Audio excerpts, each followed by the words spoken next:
नमस्कार दोस्तों, गांव देहात मस्ती चैनल में आपका बहुत बहुत स्वागत है। दोस्तों, झारखंड का प्रथम मुख्यमंत्री आज आने वाले हैं चुनाव प्रचार के लिए और संजय सेठ भी आने वाले हैं। तो आज मैं वहां पर जाने वाला हूं घूमने के लिए और आप लोग को दिखाने वाला हूं कि वहां पर कैसा उन लोग भाषण देंगे और क्या क्या बोलने वाले हैं। आप लोग को मैं अभी दिखाने वाला हूं। कंटिन्यू आप लोग देखते रहिए बिना स्किप किए वीडियो को और लाइक शेयर करते रहिए वीडियो को, ठीक है। और आप लोग दोस्तों, वोट इलेक्शन पहुँचने वाले हैं तो सोच समझ करके आप लोग मतदान दीजिएगा, ठीक है। और आप निर्णय कीजिएगा आप ही लोग, ठीक है। एक बिल नियम लेकर आए हैं और वो आने वाले समय में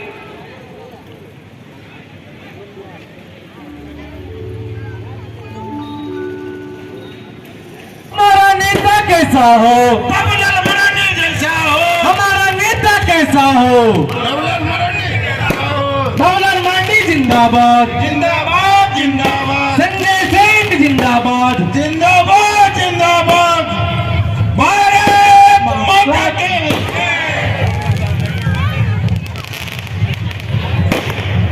सभी कोई खड़े होकर हमारे नेता आदरणीय बाबूलाल मरांडी जी का स्वागत करेंगे, उनका अभिनंदन करेंगे। आप सब और हम सब जिनका बेसब्री से इंतजार कर रहे थे,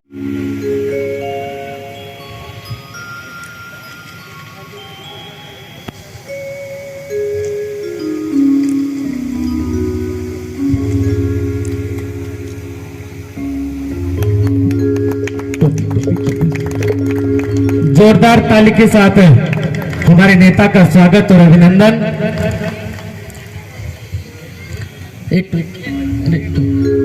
अब हमारे बीच हमारे रांची लोकसभा के लोकप्रिय सांसद पारंपरिक टोपी पहनाकर माननीय बाबूलाल मरांडी जी को स्वागत और अभिनंदन हमारे जिला अध्यक्ष जी के द्वारा।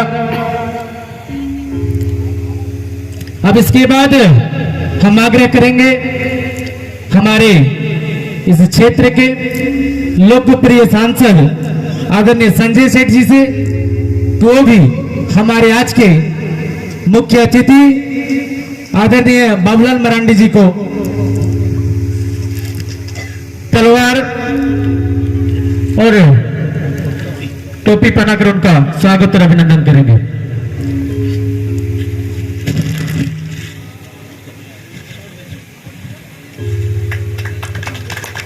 जोरदार ताली।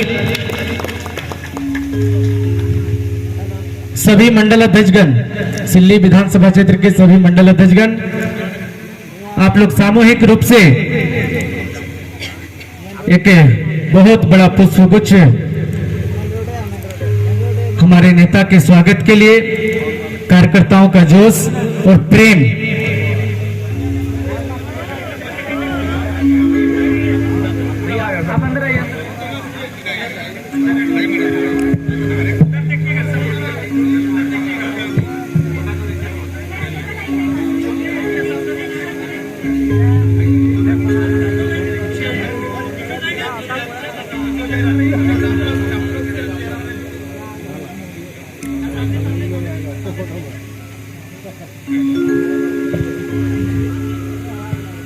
और हमारे बीच कई हमारे वरिष्ठ उपस्थित आपके इस क्षेत्र से लोकप्रिय सांसद श्री संजय सेठ जी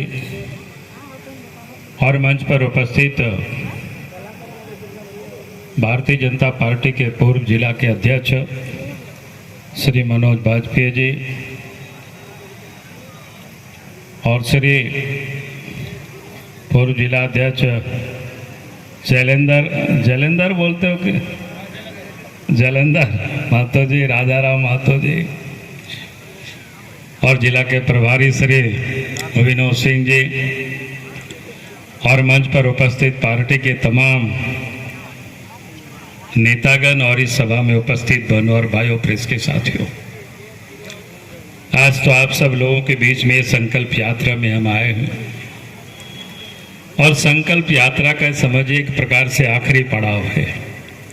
आखिरी पड़ाव में इसलिए कह रहा हूं कि आज के बाद कल संकल्प यात्रा समाप्त होगी और कल समाप्त होगी, रांची में समाप्त होगी और संकल्प यात्रा के समापन समारोह में भारतीय जनता पार्टी के राष्ट्रीय अध्यक्ष आदरणीय जेपी नड्डा जी पहुंच रहे हैं। हम आप सब लोगों से भी जरूर हम निवेदन करेंगे, आपके यहाँ कार्यक्रम हो चुका है लेकिन फिर भी मैं कहूँगा कि आप सब लोग आएंगे तो बहुत ही अच्छा रहेगा, क्योंकि आप उनके मुख से पूरे देश विदेश की जो बातें या जो देश की जो घटनाएं हैं, देश में जो भी राजनीतिक परिस्थिति आप उनके मुखरवेद से आप सुनेंगे। लेकिन आज तो मैं आपके बीच में आया हूं, आपसे कुछ कहने के लिए, कुछ बताने के लिए, कुछ संकल्प आपके बीच में कहने के लिए मैं आया हूं। एक तो मैं देश में आज 9.5 वर्षों से नरेंद्र मोदी जी के नेतृत्व में सरकार चल रही है। जिस वक्त देश के प्रधानमंत्री नरेंद्र मोदी जी बने थे उसी दिन उन्होंने संकल्प एक प्रकार से साफ कर दिया था कि वो क्या काम करेंगे, कैसे काम करेंगे।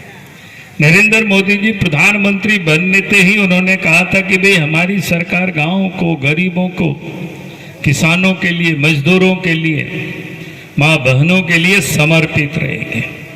लोगों को लगता था कि नेता यूं ही भाषण देते हैं लेकिन करते नहीं है। नरेंद्र मोदी जी ने भाषण नहीं बल्कि काम करके उन्होंने दिखाया और काम करके उन्होंने उसी दिन से प्रारंभ किया। इसलिए आप सब याद करिए, जब नरेंद्र मोदी जी देश के प्रधानमंत्री बने तो सबसे पहला काम उन्होंने क्या प्रारंभ किया कि माँ बहनों को इज्जत घर देने का काम किया। चूंकि उन्हें पता था कि इस देश के अंदर में जो गरीब रहते हैं, गरीब के माँ बहनें सूर्योदय के पहले शौच को जाते हैं और सूर्यास्त का इंतजार करते हैं, कितना कठिनाइयों में होते हैं, लेकिन उस दर्द को किसी ने भी नहीं समझा था। देश के प्रधानमंत्री नरेंद्र मोदी जी ने उसे समझकर उस तकलीफ को उन्होंने दूर करने की कोशिश की। यानी हम कह सकते हैं आज देश के अंदर में प्रधानमंत्री नरेंद्र मोदी जी गरीबों के लिए शौचालय बनाया, गरीबों की माँ बहनों के लिए इज्जत घर देने का काम किया। अब याद करिए, देश के प्रधानमंत्री नरेंद्र मोदी जी के बनते ही गरीबों के बैंक में खाता भी खुलवाए। ऐसे बैंक का राष्ट्रीयकरण तो श्रीमती गांधी के जमाने में हो गया था, लेकिन उस समय बैंक में खाता किनका होता था? शहर में रहने वाले लोगों का, पैसे वालों का, और सरकारी नौकरी में जो लोग होते थे उन्हीं का ही बैंकों में खाता होता था। गरीब को तो बैंक के चौखट से अंदर लोगों को जाने नहीं दिया जाता, खाता खोलना तो दूर की बात है। लेकिन देश के प्रधानमंत्री नरेंद्र मोदी जी जैसे ही देश के प्रधानमंत्री बने, उन्होंने गरीबों का भी बैंकों में पैसा नहीं तो जीरो बैलेंस पर खाता खुलवाए और जनधन खाता खुलवाए। उस समय लोगों को लोग कहते थे कि गरीब के पास तो पैसा नहीं, खाता किस काम का। लेकिन देश के प्रधानमंत्री नरेंद्र मोदी जी ने सब कुछ जुगाड़ करके रखे थे, क्योंकि आपको याद करिए पूर्व के जो प्रधानमंत्री राजीव गांधी थे वो क्या कहते थे कि हम दिल्ली से पैसा 1 रुपया भेजते हैं, घिसते 15 से 20 पैसा ही गरीबों के यहाँ तक पहुंचता है। लेकिन देश के प्रधानमंत्री नरेंद्र मोदी जी ने इसको समाप्त कर दी और देश के प्रधानमंत्री नरेंद्र मोदी जी ने कहा कि जितनी भी प्रकार की गरीबों को सहायता दी जाती है, सब्सिडी दी जाती है, अनुदान दिया जाता है, अब वो पैसा सीधे गरीबों के बैंक के खाते में दिल्ली से पहुंचता है, कहीं कोई खींचता नहीं है। अगर इस काम को किसी ने किया है तो देश के प्रधानमंत्री नरेंद्र मोदी जी ने किया। और इतना ही नहीं, अब याद करिए उस कोरोना के काल को जब पूरी धरती में तबाही मच गई थी, कल कारखाना बंद था, रेलगाड़ियां बंद थी, गाड़ियां सड़कों पर नहीं चलती थी, हवाई जहाज भी बंद हो गया था। उस समय लोगों को लगता था कि गरीब कैसे बचेंगे, कि जिएंगे कि नहीं जिएंगे, एक प्रकार के प्रश्न चिन्ह लग गया था। सब लोग चिंतित थे गरीब के बच्चों को खाना मिलेगा कि नहीं मिलेगा। लेकिन देश के प्रधानमंत्री नरेंद्र मोदी जी ने सबसे पहला काम किया, गरीबों के जनधन खाते में सीधे दिल्ली से पैसा भेज दिया ताकि गरीब कोई भूखे नहीं मरे। और उसके साथ साथ देश के प्रधानमंत्री नरेंद्र मोदी जी ने देश के 80 करोड़ की आबादी को प्रत्येक महीना प्रत्येक व्यक्ति मुफ्त में 5 किलो अनाज भी भेजने का काम किया। लेकिन आज दुख होता है झारखंड के मुख्यमंत्री हेमंत सोरेन जी कि गरीबों के अनाज को भी गरीबों के घरों तक नहीं पहुंचा पा रहे हैं। उस अनाज को भी बाजारों में बेच देते हैं, पैसा को अपने तिजोरी में भर लेते हैं। और इसीलिए मैं आज आप सब लोगों से यही कहने के लिए आया हूं, देश के प्रधानमंत्री नरेंद्र मोदी जी गरीबों की चिंता करते, किसानों की चिंता करते, मजदूरों की चिंता करते। One nation one ration card, आप गरीब कहीं भी जाता है मजदूरी करने के लिए तो अपने कार्ड ले करके जाए तो फिर वहीं उसको राशन भी मिलता है। अगर इस व्यवस्था को किसी ने किया है तो देश के प्रधानमंत्री नरेंद्र मोदी जी ने किया। गरीबों को प्रधानमंत्री आवास बनी। राज्य के मुख्यमंत्री ने तो कहा था कि हम 1 लाख टका और लगा देंगे ताकि और बढ़िया मकान बनेगा। हमें लग रहा था कि देश राज्य के मुख्यमंत्री 1 लाख और जोड़ देंगे तो हम उनको माला पहना देंगे, लेकिन उन्होंने तो 4 साल अब गुजर गया।